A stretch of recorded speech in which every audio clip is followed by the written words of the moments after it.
अब हम बात करते हैं उन छोटे नगरों की जो बड़े शहरों के पास में, बड़े नगरों के पास स्थित थे। यहां पर जैसे मान लीजिए पालनपुर है, तो पालनपुर डिस्ट्रिक्ट हेडक्वार्टर है बनासकांठा का, लेकिन उसके पास में डीसा है, दानेरा है, थराद, ये छोटे छोटे नगर है। तो मध्य युग में भी ऐसी स्थिति थी। छोटे नगरों की स्थिति क्या थी? तो छोटे नगर थे का पहले तो यहां पर हम इसको स्टार्ट करेंगे कि छोटे नगर बड़े नगरों के आसपास विकसित हुए। बड़े नगरों के आसपास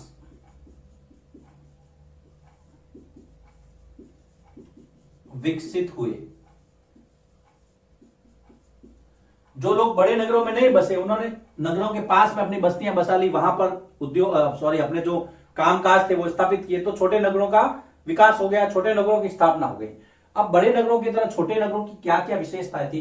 छोटे छोटे फैक्ट थी, बड़ा क्वेश्चन नहीं बनता, इसलिए छोटे छोटे फैक्ट आपको याद रखना है।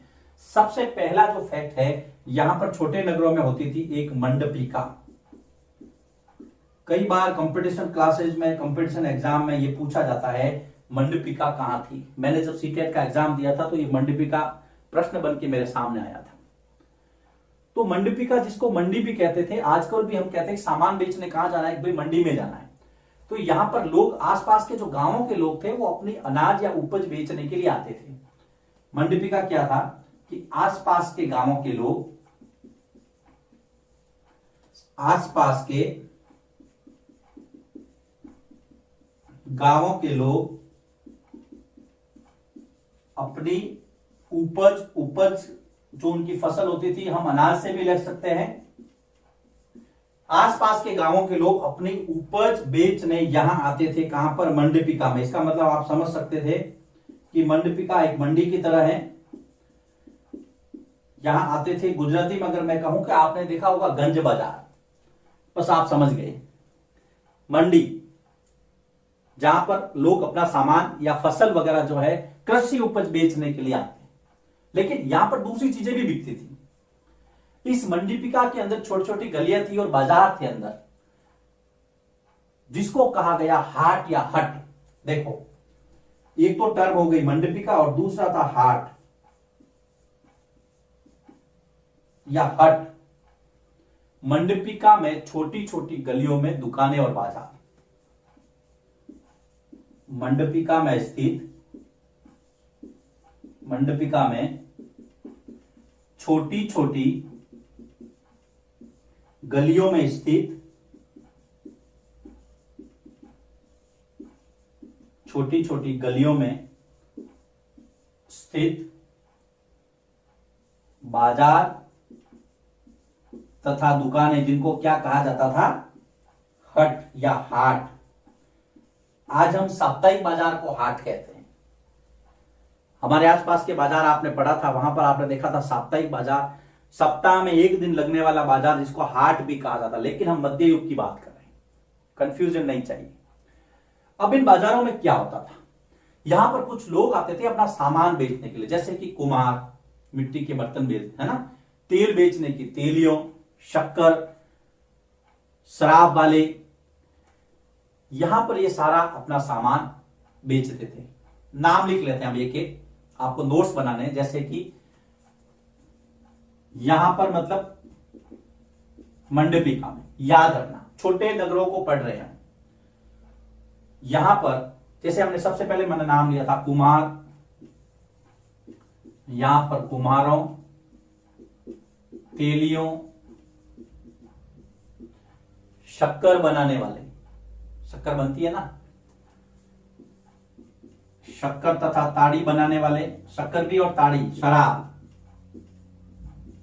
अब आप कहोगे सर शक्कर और ताड़ी एक ही होती है क्या? नहीं, लेकिन शक्कर बनाने वाले और ताड़ी बनाने वाले, ऐसा नहीं लिखा मैंने, शक्कर बनाने वाले भी और ताड़ी बनाने वाले, दोनों का नाम लिया मैंने, याद रखना आपको। सुनार, लुहार, पत्थर तोड़ने वाले, बनाने वाले, फिर सुनार, लुहार, पत्थर तोड़ने वाले,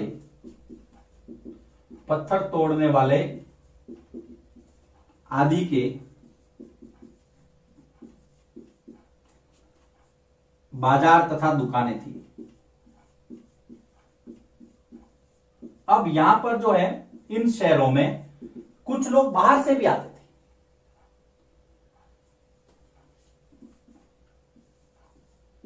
कुछ व्यापारी जिनमें घोड़े से घोड़े के व्यापार करने वाले, ध्यान रखना, नमक, इसके बाद में केसर और कपूर, याद रखना ये सब बाहर से आते थे। यहां पर ये इनकी दुकानें थी, ये कुछ लोग बाहर से आते थे, गोमंतु व्यापारियों की तरह उनसे ऑर्डर लेते थे या अपना व्यापार करने के लिए आते थे। पान सुपारी,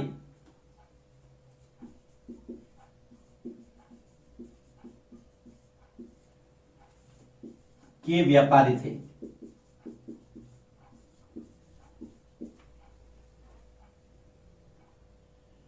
अब ये जो बाजार थे, इन बाजारों पे टैक्स लगता था, आज भी लगता है। अब गांव में जाइए, पंचायत ने दुकानों पे टैक्स लगा रखा होता है, शहर में जाइए नगर पालिका लगाती है, उस समय भी टैक्स लगता था। कई बहुत सारे अभिलेख मिले हैं। तो बड़े और छोटे व्यापारियों पर उस समय कर लगाए जाते थे। ये कर राजा या सामंत लगाते थे। देखिए छोटी छोटी बातें, इसलिए मैं ज्यादा इसको मैं लिख नहीं रहा हूं, इनको हम लिख सकते हैं कि इन बाजारों पर कर लगते थे। इन बाजारों पर कर मतलब टैक्स लगते थे, जो वहां के राजा या सामंत द्वारा लगाए जाते थे।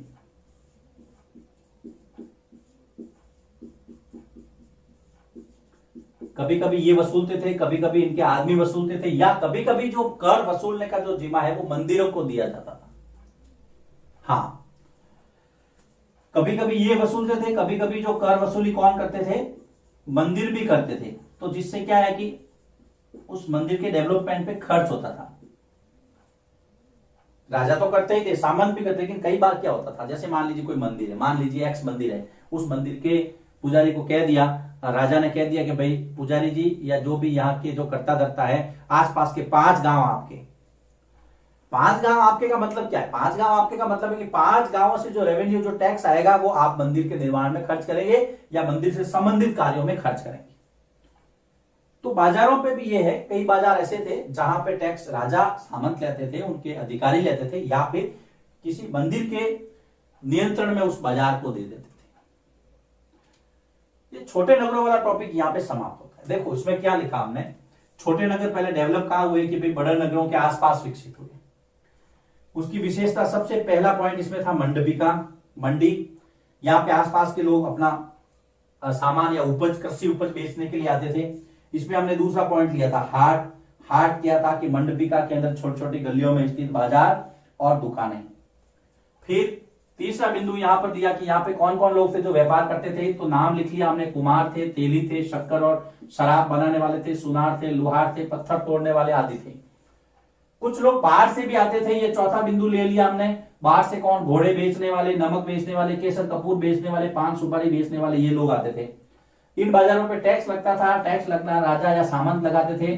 कभी कभी टैक्स इकट्ठा करने का अधिकार किसी मंदिर को भी दे दिया जाता था। 5 बिंदुओं में हमने इसको समेट दिया है। नोट्स बनाइए, बहुत सुंदर नोट्स बनेंगे आपके। जब आप रिवीजन करेंगे तो आपका मन प्रसन्न होगा कि आहा, मजा आ रहा है। जितना मुझे इंटरेस्ट आपको पढ़ाने में आ रहा है, उससे दुगुना आनंद आपको पढ़ने में आना चाहिए। देखिए हम क्रम से चल रहे हैं। मेरे पास अमूमन ये शिकायत आती है, बहुत सारे बच्चों के फोन आते हैं, सर 7th की हिस्ट्री का कुछ कीजिए। तो हमने इसको पूरे क्रम में परोसा है आपके सामने। कोई दिक्कत नहीं, कहीं पर भी एक भी चीज छोड़ी नहीं है मैंने सिलेबस की अभी तक की। जो मैं अभी तक मैंने जो इस चैप्टर में कवर किया है, पूरा चैप्टर हो जाएगा। उसके बाद में आप जब अभ्यास के प्रश्न देखेंगे, आपको लगेगा कि इनके सारे जवाब हमारे नोट्स में हैं, और वो भी हमने समझ लिए हैं। कहीं इंटरनेट से, इसको नेट से डाउनलोड नहीं किया है, या फिर किसी ने पीपीटी नहीं दिया आपको कि पीपीटी देख लो। जब तक कंसेप्ट क्लियर नहीं होगा, इतिहास क्या कोई भी सब्जेक्ट समझ में नहीं आएगा। अब नगरों वाला किस्सा यहां पे समाप्त होता है। अब हम बात करते हैं व्यापारियों की। आइए व्यापार कर देते हैं। व्यापारी, सबसे पहले मुझे यह बताना है आपको कि व्यापारी कहते किसे। मारवाड़ी में कहते हैं कि व्यापार, जिसका कोई पार नहीं है। व्यापारी चाहे तो लाखों कमा सकता है, कोई पार नहीं है। 2 रुपए की चीज 272 में भी बेच सकता है, व्यापारी है भाई। मैं यहां लिखूंगा नहीं, लेकिन आप समझ लीजिए इसको।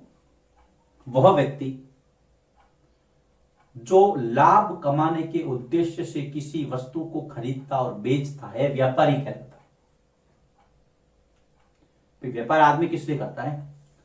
प्रॉफिट के लिए, लाभ के लिए तो करता है। क्यों? घाटे के लिए, कि मुझे व्यापार करना है क्योंकि मैं बर्बाद होना चाहता हूं, मुझे घाटा चाहिए, ऐसा कोई नहीं कहेगा। वो ये कहेगा कि मुझे 2 पैसे मिलने चाहिए। वह व्यक्ति जो लाभ कमाने के उद्देश्य से किसी वस्तु को खरीदता या बेचता है, व्यापारी कहलाता है, याद रखना। और उसका यह कर्म व्यापार कहलाता है, उसका यह कार्य व्यापार कहलाता है। आगे चलते हैं। अब इस सिलेबस को कवर करते हुए हम बात करते हैं। इसमें कुछ व्यापारियों की जो टर्म्स दी हुई है, जो व्यापारियों के नाम दिए हुए, आपको याद रखना है। पर्टिकुलर व्यक्ति के नाम नहीं है। सबसे पहले व्यापारियों में जो हेडिंग दिया है, बड़े और छोटे व्यापारी। बड़े और छोटे व्यापारी, बहुत छोटी छोटी बातें हैं, ज्यादा बड़ा नहीं है ये टॉपिक। बड़े और छोटे व्यापारियों में सबसे पहले बंजारे। बंजारों में ज्यादा नहीं दिया है, लेकिन मैं फिर भी एक शब्द लिखता हूं यहां, घुमंतु व्यापारी। बंजारों के बारे में आगे हम जिक्र करेंगे, इस चैप्टर में इतना कुछ है नहीं। पुराने जमाने में आपको याद हो, अपने दादाजी वगैरह से पूछना कि बंजारे आते थे, जिसको अगर मैं राजस्थानी के अंदर कहूं, मारवाड़ी में कहूं तो बाड़द आती थी। बाड़द मीन्स वो बैलों के ऊपर सामान लाद करके उनकी टोलियां की टोलियां आती थी, हजारों की संख्या में बैल आते थे। वो सामान लाते थे, वो एक गांव से दूसरे गांव जाते थे, इसलिए वो घुमंतु व्यापारी थे। और वो जाति थी, वो बंजारा जाति थी, इसलिए यहां पे बंजारों का जिक्र किया गया है। सबसे पहले बंजारे, दूसरे थे घोड़ों के व्यापारी। घोड़े उस समय साम्राज्य के लिए महत्वपूर्ण थे, तो घोड़ों के व्यापारियों की बहुत उस समय पूछ थी। बहुत पूछते थे लोग उनको कि कहां से घोड़ों के व्यापारी कब आएंगे, क्योंकि राजा से उनकी मित्रता रहती थी, और जो राजा का मित्र होता था वो राज्य का मित्र होता था। बंजारे, फिर घोड़ों के व्यापारी, ये सारे जो व्यापारी थे ना, उस समय एक साथ यात्रा करते थे। व्यापारी काफिलों में यात्रा करते थे। काफिले मतलब ग्रुप में, ताकि उनको सुरक्षित रहे, वो लुटेरों का डर नहीं हो। व्यापारी काफिलों में यात्रा करते थे सुरक्षा की दृष्टि से, नहीं तो कोई अकेला व्यापारी जाएगा तो उसको लूट लेते थे। ग्रुप में जाते थे तो लूटने का डर थोड़ा कम होता था। साथ में कुछ सैनिक भी रख लेते थे सुरक्षा के लिए, राजाओं से मित्रता होती थी। तो बंजारे, फिर घोड़ों के व्यापारी, फिर टर्म एक फैक्ट दिया है कि भाई ये लोग जो है काफिलों में यात्रा करते थे, ग्रुप में यात्रा करते थे। उसके बाद में यहां पर व्यापारी अपना संगठन बनाते थे, जिसको गिल्ड कहा गया।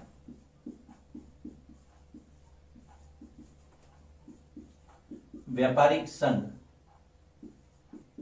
व्यापारियों का संघ, जिसको क्या कहते थे? Guild.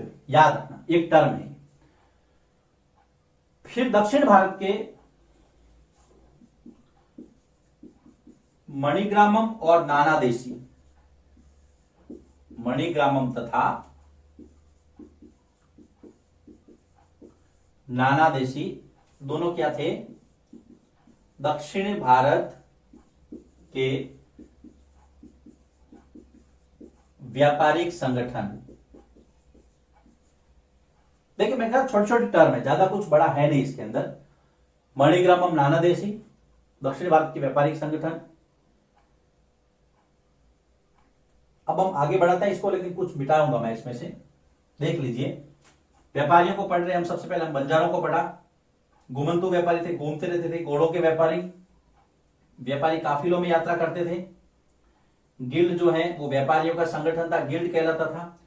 Important, very very important, दक्षिण भारत के व्यापारिक संगठन, दो नाम दिए हैं यहां पर, मणिग्रामम और नाना देशी। कई बार प्रश्न आता है कॉम्पिटिटिव एग्जाम में, तो आज भी आता है कि मणिग्रामम और नाना देशी क्या है, व्यापारियों के संगठन है। अब मैं इसको मिटा देता हूं ताकि हम उस टॉपिक को यहां पूरा कर लेंगे। मणिग्रामम और नाना देशी संगठनों के अलावा कुछ और व्यापारी भी थे, जिसमें चेटियार,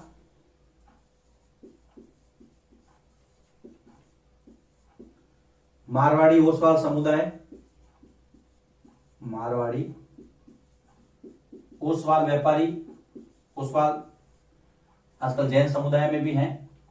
फिर गुजरात के अंदर, गुजराती में देखिए हिंदू व्यापारियों में हिंदू बनिया और मुस्लिम बोहरा। बोहरा आज भी व्यापार के लिए जानी जाती है, बनिया भी। हिंदू बनिया, मुस्लिम बोहरा, चेटियार, मारवाड़ी, ओसवाल समुदाय, ये सारे अन्य व्यापारी थे। हम पढ़ रहे व्यापारी वाला टॉपिक। अब ये लोग जो व्यापार करते थे वो कहां कहां करते थे? तो जो व्यापार करते थे, विदेशी व्यापार भी होता था। देखिए कैसे, लाल सागर, अफ्रीका की ओर। ध्यान रखना, आपने अगर विश्व का नक्शा देखा हो, वर्ल्ड मैप देखा हो, फारस की खाड़ी, लाल सागर, फारस की खाड़ी, उसके बाद में पूर्वी अफ्रीका, क्योंकि अफ्रीका की तरफ ही है ये, पूर्वी अफ्रीका, दक्षिण पूर्व एशिया, पूर्वी अफ्रीका, दक्षिण पूर्व एशिया, यहां व्यापार करते थे। चीन के साथ भी,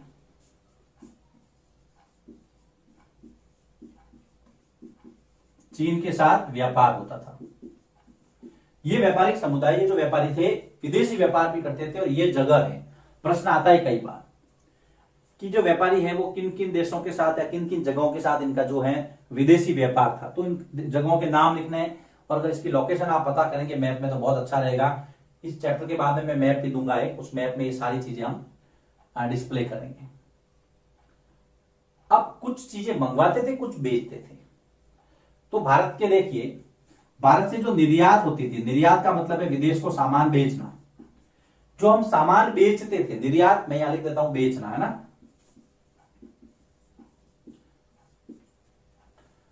भारत में दो चीजें बहुत फेमस है, एक तो भाई कपड़े, सूती कपड़े, है ना। तो कपड़े, और दूसरा आप जानते ही हैं मसाले, दक्षिण भारत में सबसे ज्यादा। तो कपड़े और मसाले हम यहां से बेचते थे। आता है क्या था? आयात। आयात मतलब खरीदना। विदेशों से जब हम कोई सामान खरीदते हैं तो उसको हम कहते हैं आयात, इसको कहते हैं इंपोर्ट, बेचने को कहते हैं एक्सपोर्ट। निर्यात मतलब एक्सपोर्ट, आयात मतलब इंपोर्ट।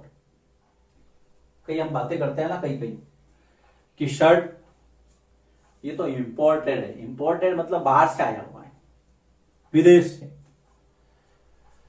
तो अफ्रीका से हम सोना और हाथी दांत मंगवाते थे। अफ्रीका से क्या क्या आता था? गोल्ड और हाथी दांत, ये अफ्रीका से आयात होता था, सोना और हाथी दांत। चीन और दक्षिण पूर्व एशिया से, चीन तथा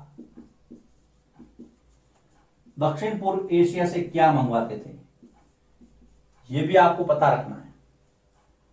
एक तो टीन, जो कि कांसा बनाने में यूज होता था, तांबा, है ना। टीन, मसाले, कुछ विशेष प्रकार के मसाले हम चीन से भी मंगवा देते थे। ये लिखिए आप,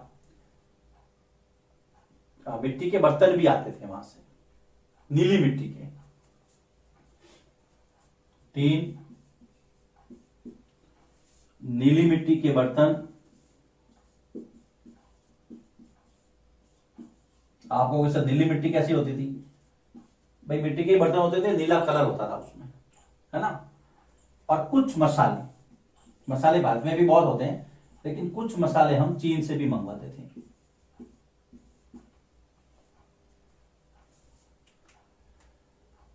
ये है आपका आयात और निर्यात व्यापार। हम पढ़ रहे थे व्यापारी, व्यापारी वाला टॉपिक समाप्त यहाँ पे। अब व्यापारी वाले टॉपिक में ज्यादा नहीं, अब हम सीधा शिल्पी जन की तरफ जाएंगे। नगर पढ़ लिया हमने, व्यापारी खत्म हो गया, शिल्पी जन, उसके बाद में 3 नगर हैं, मछलीपट्टनम, सूरत और हम्पी। उसके बाद में चैप्टर पूरा हो जाएगा आपका। तो हमने इसको बहुत सिंप्लीफाई करने की कोशिश की है। वहां तक हो गया था। यहां पर देखिए अन्य व्यापारियों में चेटिया, मारवाड़ी, ओसवाल व्यापारी, गुजरातियों में हिंदू बनियान और मुस्लिम बोरा। फिर ये जगह इंपॉर्टेंट है, आपको ध्यान में रखना है कि व्यापार लाल सागर, फारस की खाड़ी, पूर्वी अफ्रीका, दक्षिण पूर्वी एशिया। फिर निर्यात जो है कपड़े और मसाले। आता क्या था कि अफ्रीका से क्या आता था भाई कि सोना और हाथी दांत। चीन दक्षिण पूर्व एशिया से क्या आता था, टीन आता था, मिट्टी के बर्तन आते थे और मसाले आते थे। ये आपको लिखना है, समझना है। अगर मैप में मिल जाए तो ठीक है, नहीं तो मैं इस चैप्टर का पूरा जो जितना भी मैप वर्क है उसके लिए अलग से वीडियो दूंगा इस चैप्टर के बाद में, चिंता नहीं करें आप। लिखिए इसको, यहां पर आपके व्यापारी वाला टॉपिक पूरा होता है। इसके बाद में हम इस चैप्टर को अगले वीडियो में आगे बढ़ाते हैं।